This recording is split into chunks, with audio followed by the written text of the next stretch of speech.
நிலத்துக்கு பரிணமிச்சு, முல்லை நிலத்திலிருந்து மருத நிலத்துக்கு பரிணமிச்சு, மருத நிலத்துல தொழில் ரீதியா ஒரு கட்டமைப்பு, நில உடைமை சமூகம் உருவாக்குற ஒரு தெளிவான கட்டமைப்பு. தச்சரியும் கொல்லரியும் ஆடு மாடு மேய்க்கிற ஆரியர் எப்படி உருவாக்க முடியும்?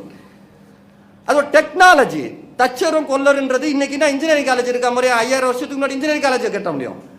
அப்ப அவன் டெக்னிக்கலா சமூகத்தை தெளிவா அவர்களுக்குள்ள தொழில் ரீதியான ஒரு பிரிவினையோட ஒரு டெக்னிக்கலான ஒரு ஒரு சிவிலைஸ்டு வாழ்க்கையை வாழ்ந்தவன் நம்ம. ஆனா தச்சரு கொல்லரு கம்மாளர்லாம் உயர் ஜாதி இல்ல ஏதோ ஒன்று உயர் ஜாதி தாழ்ந்த ஜாதின்னு சொல்லி இதெல்லாம் யார் உருவாக்குனாங்க? ஆரியர்கள் உருவாக்குனான்னு சொன்னா, யார் ஆரியர்னா ஆடு மாடு மேய்க்க வந்தவன் இவனே சொல்றான். ஆடு மாடு மேய்க்க வந்தவன் எப்படி தச்சரு கொல்லரை உருவாக்க முடியும்? அவனுக்கே முதல்ல அதை பத்தி அறிவு இருக்காது. அவன் குச்சி எடுத்து ஆடு மாடு மேய்ச்சிட்டு போயிட்டே இருக்க.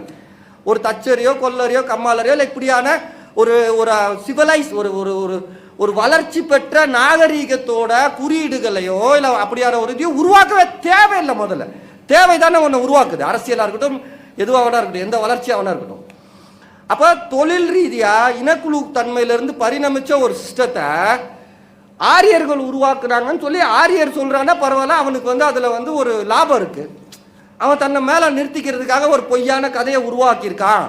அப்போ ஒரு வளர்ச்சியை ஒரு வளர்ச்சி நாகரீகத்தோட உச்சமா நம்ம இருந்தன்றத நம்ம வெளிப்படுத்துறத மறுத்துட்டு நுட்பம் நம்மளை மூல செலவு பண்றதுக்காக இல்லை தன்னோட மேலாதிக்கத்தை பண்றதுக்காக அவன் பொய் சொல்றான்னு சொல்லிட்டு அவன் சொன்னதுல ஒரு நியாயம் இருக்கு, பாப்பா சொல்றதுல ஒரு நியாயம் இருக்கு. ஆனா திராவிடம்ன்ற பேர்ல பேசிட்டு இருக்கிறவனா அதே சொல்லிட்டு இருக்கான்.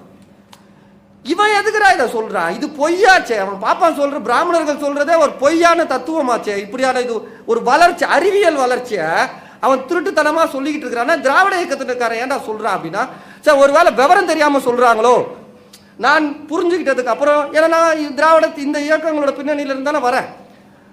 அப்ப தோழர்கள் மாதிரி மார்க்சிய அமைப்புகள் மாதிரி எல்லாரோடையுமே நம்ம நெருக்கமான உறவுல இருக்க எல்லாத்தையும் பேசிட்டு இருக்கோம். அப்ப அவர்கள்கிட்ட எல்லாம் நம்ம இல்ல நம்ம பாக்குற பார்வையில ஏதோ கோளாறு இருக்கு, ஏன்னா தோத்துட்டோம், ஏற்கனவே அடி வாங்கிட்டோம், இனிமேட்டாச்சும் பார்வையை மாற்றணும்ல. ஏன் தோத்தோன்றதை நம்ம கணிச்சு நம்ம நமக்கு என்ன பிரச்சனைன்றதை சரியான பார்வையில் ஒரு இயங்கியல் பார்வையில் அறிவியல் பார்வையில் வச்சாதானே நம்ம இனியாச்சும் அரசியலை சித்தாந்த ரீதியாகவே கொண்டு போக முடியும். அப்போ அப்படியான பார்வையில் பார்க்கும்போது நீங்கள் வைக்கிற அந்த கருத்து எல்லாமே பிராமணர்கள் பேசுகிறான்னா அவன் திருடம் பேசுகிறான், அவன் சரி.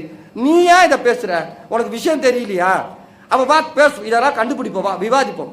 நீங்கள் சொல்கிற மாதிரி ஜாதின்றதை ஆரியர்கள் உருவாக்குனாங்க, அதனால அதை அதை விமர்சனம் பண்றதுனாலே அதை அழிஞ்சிருன்றதெல்லாம் பண்ண முடியாது. இது வேற பிரச்சனை.